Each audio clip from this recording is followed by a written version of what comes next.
Good morning student. आज मैं आपको पढ़ाऊँगी क्लास थर्ड की हिंदी, जिसमें मैं आपको पढ़ाऊँगी पार्ट 8 जल ही जीवन है।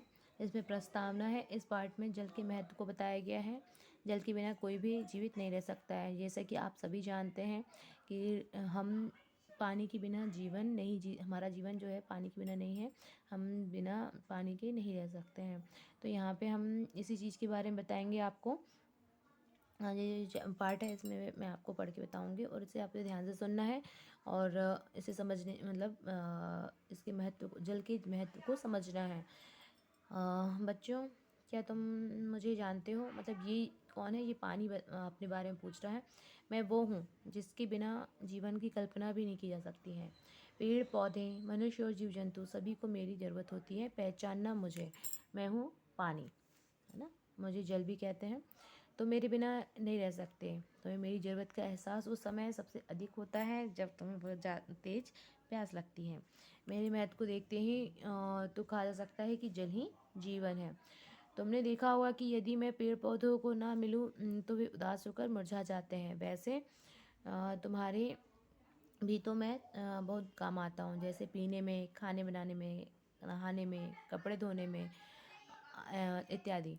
तुम्हें याद है भरी गर्मी में जब तुम्हारा गला सूखता है तब ठंडे पानी का एक गिलास मिलते ही तुम्हारे चेहरे पर रौनक आ जाती है। इसलिए तुम्हारे जीवन में मेरी जगह कोई और नहीं ले सकता, फिर चाहे वह कोई भी हो, कितना भी अच्छा शीतल पे क्यों ना हो।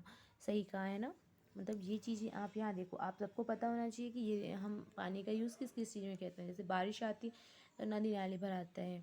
यहाँ पे आप कपड़े धोने में भी यूज़ करते हैं। झरने में भी हमें दिखाई देता है। आग बुझाने में भी, है ना। नदी तालाबों में भी पानी होता है। नाव चलाते हैं जिसमें हम पशुओं को नहलाने में भी, ये सब में हर जगह मतलब हमें पानी की ज़रूरत पड़ती है।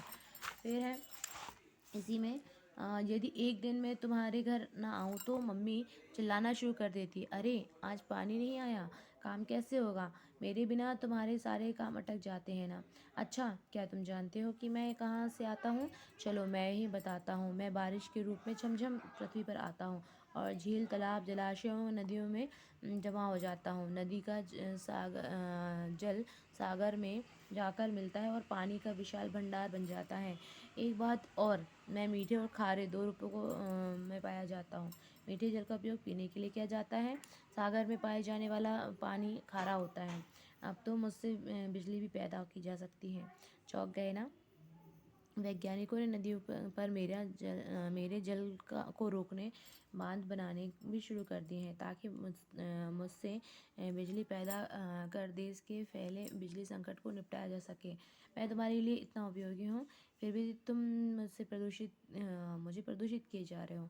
तुम लोग घरों को गंदा पानी, कूड़ा कचरा, कल कारखाने का विषैला पानी आदि नदियों के डाल देते हो, जिससे पानी पीने योग्य शुद्ध पानी कमी हो जाती। अगर तुम लोगों में मेरी महत्ता को नहीं समझा तो वो दिन दूर नहीं है जब तुम्हें मेरी एक एक बूंद के लिए क्या करना है, तरसना पड़ेगा।